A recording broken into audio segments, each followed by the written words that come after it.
આશ્રમને તો ઘણા વખત થયો છે.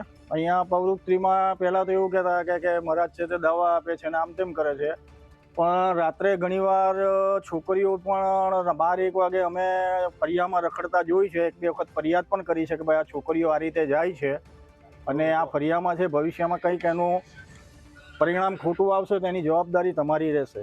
આજે મહારાજ છે તે મૂળ ક્યાંના છે અને કંઈક આયુર્વેદિક યોગા કરાવતા તેવું મૂળ કાઠિયાવાડના છે અને કંઈક આયુર્વેદિક દવા આપે છે એવી વાતો જાણવા મળેલી.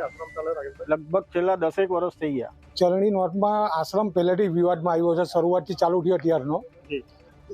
આ જે અહીંયા દવા આપે ને જે કંઈ યોગ ચલાવે છે એમને 2 વખત આત્મહત્યાની બી કોશિશ કરી છે, પ્લસ અહીંયા મારામારી બી થઈ છે 2-3 વખત. અહીંયા રાત્રે છોકરીઓ પણ બહુ આવે છે અને રાતને અમે 2-3 વખત એમને ચેતવણી બી આપી છે કે ભાઈ તમે અહીંયા બંધ કરાવો. આ નવી નકુર ગાડીઓ પર જે થાર ગાડી છે, ઓડી છે, બધી ગાડીઓ પણ અહીંયા છે. બધી વિવાદમાં જ બધું ઊભું કરેલું છે.